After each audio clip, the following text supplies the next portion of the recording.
Hello guys, welcome and welcome to my kitchen channel. आज આપણે બનાવવાના છે સુપર ટેસ્ટી એવા બટેટા ભૂંગળા। તો તમે આ રીતે જો એક વખત બનાવશો તો તમારા ખૂબ ટેસ્ટી એવા બટેકા ભૂંગળા બનીને રેડી થશે। તો ચલો ફટાફટ રેસીપી આપણે સ્ટાર્ટ કરીએ। તો એક મોટી કઢાઈ આપણે ગેસ ઉપર મૂકીશું અને તેમાં અડધી મુઠ્ઠી આપણે મગફળીના બિયા એડ કરીશું અને એકદમ સરસ રીતે તેને શેકી લઈશું। તો સરસ એવા મગફળીના બિયા શેકાઈ ગયા છે।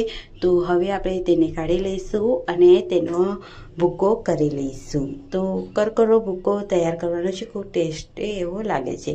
તો હવે આપણે કઢાઈ મૂકીશું ફરીથી અને તેમાં 1 ચમચી મોટી તેલ એડ કરીશું, અડધી ચમચી રાઈ જીરું એડ કરીશું, 1 લીલી મરચી મીઠા લીમડાના પાન એડ કરીશું અને બધું એકદમ સરસ રીતે સાતળી લઈશું।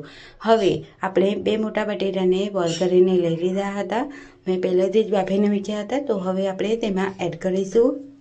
ત્યારબાદ તેમાં સ્વાદ મીઠું, અડધી ચમચી હળદર, લાલ મરચું પાવડર અને 1 ચમચી આમચૂર પાવડર એડ કરીશું અને બધું જ એકદમ સરસ રીતે મિક્સ કરી લઈશું।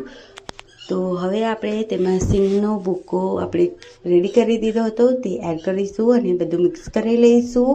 તો ખૂબ ટેસ્ટી એવો આપણા આ બટેટા ભૂંગળા બનીને રેડી થઈ ગયા છે। તો હવે આપણે તેને સર્વિંગ પ્લેટમાં સર્વ કરીશું। તો હવે આપણે પહેલાં ભૂંગળા તળી લઈએ। તો મેં મોટી સાઇઝના ભૂંગળા લીધા છે, તો આપણે તેને આ રીતે તળી લેવાના છે। તો એકદમ સરસ એવું તેલ ગરમ હોય ત્યારે જ આપણે ભૂંગળાને તળી લેવાના છે, તો એકદમ ફટાફટ આપણા ભૂંગળા તળાઈ જાય છે। તો હવે આપણે બટેટા ભૂંગળાને સર્વિંગ પ્લેટમાં સર્વ કરી લીધા છે। તો તમે જોઈ શકો છો ખૂબ ટેસ્ટી એવા અને એકદમ સરસ એવા એકદમ હેલ્ધી એવા જો તમે આ રીતે બનાવશો તો ખૂબ ટેસ્ટી મજા પડી જશે। તો એક વખત જરૂરથી ટ્રાય કરજો।